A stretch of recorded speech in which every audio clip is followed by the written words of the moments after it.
Olá, amigos da sabedoria. Sejam bem-vindos a mais uma jornada pelas histórias que moldaram nosso entendimento sobre a vida, a fé e a resiliência. Hoje, vamos mergulhar fundo em um dos relatos mais intensos e questionadores de todos os tempos. O capítulo 2 do livro de Jó.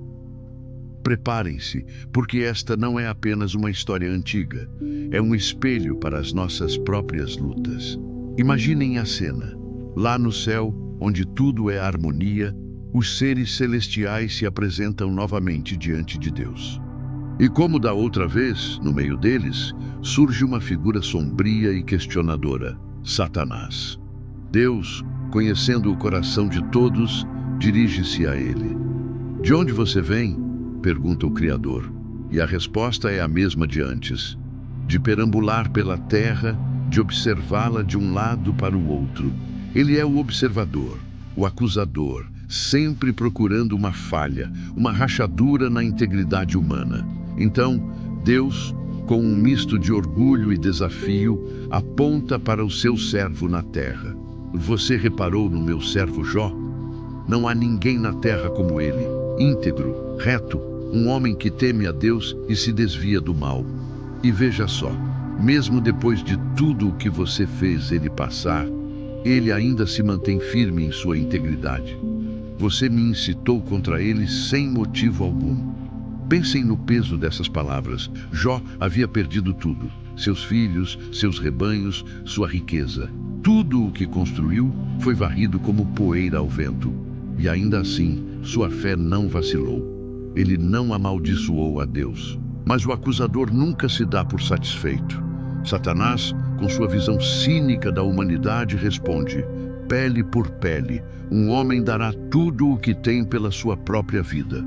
Ele está dizendo que a fé de Jó é superficial, que até agora as perdas foram externas, mas se a dor o atingisse diretamente em seu próprio corpo, aí sim, a verdadeira natureza de Jó seria revelada. Estenda a sua mão e fira a sua carne e os seus ossos. Desafia Satanás, e com certeza ele amaldiçoará você na sua cara.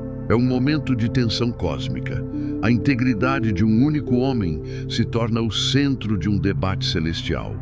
E Deus, confiando em seu servo, estabelece um novo limite. Pois bem, ele está em suas mãos, diz Deus a Satanás, mas poupe-lhe a vida. A permissão foi dada, mas com uma condição crucial: a vida de Jó deveria ser preservada. A prova seria terrível, mas não final. Então, Satanás se retira da presença de Deus e desce à terra com um único propósito: infligir dor. E o que acontece a seguir é devastador. Jó, o homem que um dia foi o mais rico e respeitado do Oriente, é atingido por feridas malignas e dolorosas da sola dos pés ao alto da cabeça. Imaginem o tormento.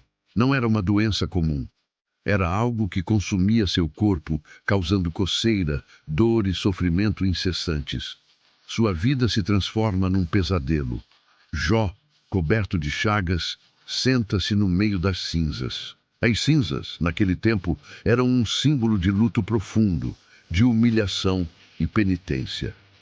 Para aliviar a coceira insuportável, ele pega um caco de telha e se raspa com ele. Que imagem desoladora! O homem que antes se vestia com linho fino, agora está sentado na sujeira, usando um pedaço de barro quebrado para raspar suas feridas purulentas.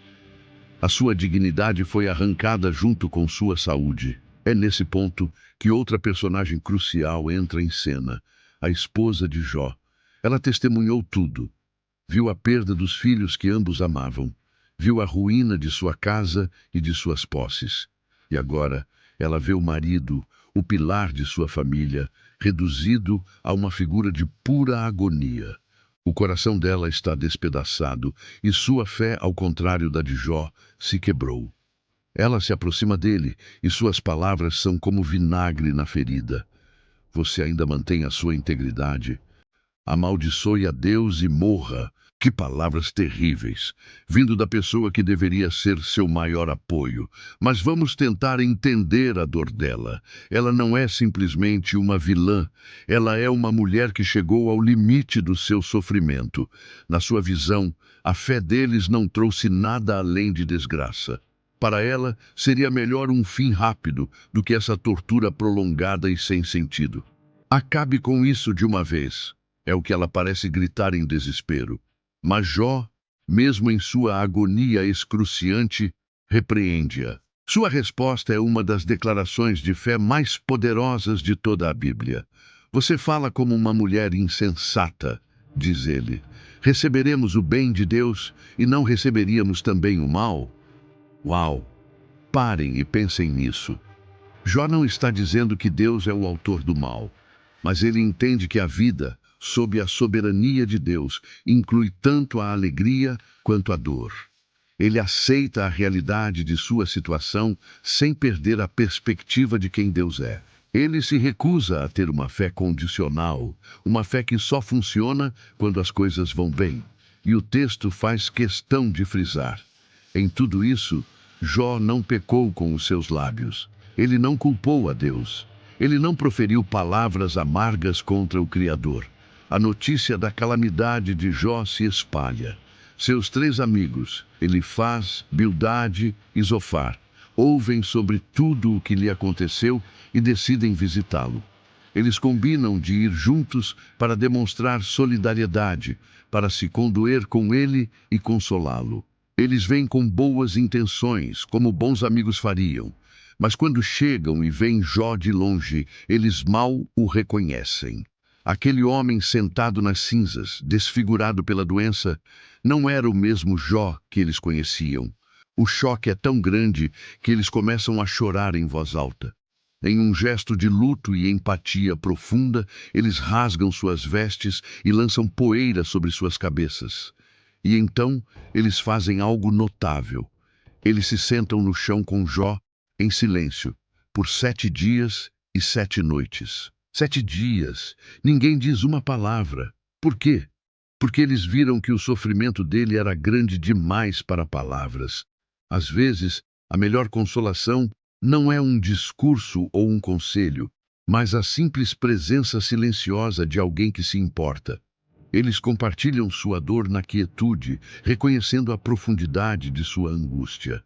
Esse silêncio respeitoso é, talvez, o maior ato de amizade que eles ofereceram em toda a história. E é aqui que o capítulo 2 termina, com Jó e seus amigos sentados em um silêncio pesado, carregado de dor e perguntas não ditas. O palco está montado para o longo debate poético que se seguirá nos próximos capítulos, onde a natureza do sofrimento, da justiça e da fé será explorada como nunca antes. A história de Jó, capítulo 2, nos força a confrontar perguntas difíceis. Por que pessoas boas sofrem?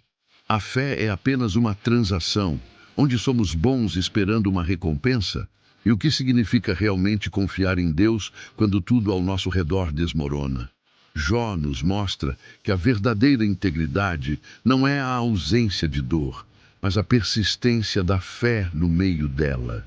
Ele nos ensina que podemos questionar, podemos sofrer, podemos nos lamentar, mas a nossa âncora deve permanecer firme. Essa história nos desafia a olhar para as nossas próprias vidas. Quando enfrentamos dificuldades, qual é a nossa primeira reação? Culpamos a Deus? Desistimos? Ou como Jó, nos agarramos à verdade de que mesmo no meio da tempestade, Deus ainda é soberano e digno de confiança? É uma lição dura, mas profundamente transformadora. Obrigado por me acompanharem nesta reflexão profunda.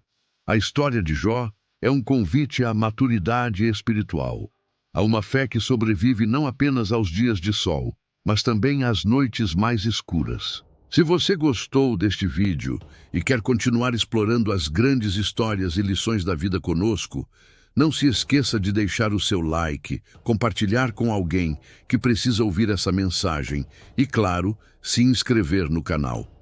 Sua presença aqui é muito importante para nós. Até a próxima!